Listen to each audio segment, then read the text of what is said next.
ஆசிய கிண்ண போட்டிகளில் எதிர்வருகின்ற 21ஆம் தேதி அந்த மைதானம் என்ன பாடுபட போகிறதோ என்பதுதான் இப்போதைக்கு கிரிக்கெட்டை ரசிக்கக்கூடிய எல்லோருக்கும் ஒரு மிகப்பெரிய கேள்வியாக இருக்கிறது.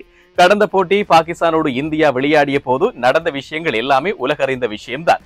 ஆனால் அந்த விஷயத்துக்கு எதிர்வருகின்ற 21ஆம் தேதி பாகிஸ்தான் என்ன எதிர்வினை ஆற்றப் போகிறது, ரிவெஞ்ச் என்ன எடுக்க போகிறது என்பதுதான் கேள்வி. ஏற்கனவே நேற்றைய நாள் பாகிஸ்தான் மற்றும் ஐக்கிய அரபு ராஜ்ய அணிகள் மோத வேண்டிய ஆட்டம் நடக்குமா இல்லையா என்ற சந்தேகமே இருந்தது. காரணம், குறித்த நேரத்துக்கு பாகிஸ்தானுடைய அணி வீரர்கள் மைதானத்துக்கு வரவில்லை, அங்கே அவர்கள் ஹோட்டலை விட்டு புறப்படவில்லை என்பது மிகப்பெரிய சர்ச்சையாக மாறியது.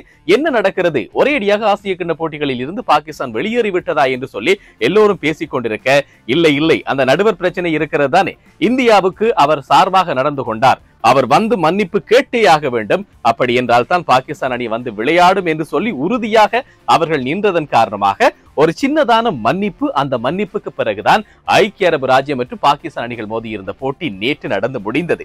ஆனால் போட்டி ஆரம்பித்து கொஞ்ச நேரத்துக்குள்ளேயே பாகிஸ்தானுடைய நிலைமை மோசமாக போகிறது. ஆகவே பாகிஸ்தானும் இந்தியாவும் மோத போகின்ற போட்டியை இந்த ஆசிய கிண்ண போட்டிகளில் நாங்கள் இனிமேல் பார்க்க மாட்டோம் என்று சொல்லி யோசித்துக் கொண்டிருந்தவர்களுக்கு கடைசி நேரத்தில் பாகிஸ்தான் ஒரு மாதிரியாக ஐக்கிய அரபு ராஜ்ய அணியை வென்று இப்போது 21ஆம் தேதி இந்தியாவை சூப்பர் 4 சந்திப்பதற்கு தயாராகி இருக்கிறது. ஆகவே அன்றைய நாள் நிச்சயமாக இதுவரைக்கும் இல்லாத அளவுக்கு ஒரு மிகப்பெரிய எதிர்பார்ப்பு இருக்க போகிறது மக்கள் மத்தியில். அந்த நேரத்தில் வாய்த்தர்க்கங்களோ சண்டைகளோ இடம்பெறுவதற்கான வாய்ப்புகளும் அதிகமாக இருக்கிறது.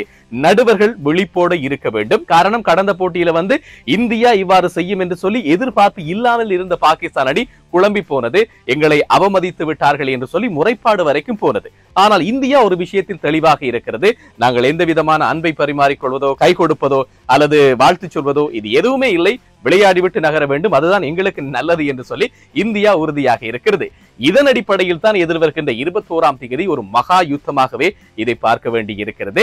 இத்தனைக்கும் இன்று இரவு 8 மணிக்கு இடம்பெற போகின்ற ஆட்டம் இலங்கை மற்றும் ஆப்கானிஸ்தான் அணிகள் மோத போகின்ற போட்டி. இந்த போட்டி எந்த வகையில் முக்கியத்துவம் வாய்ந்தது, இந்த பங்களாதேஷ் அணிக்கு ஆப்கானிஸ்தான் அணிக்கு.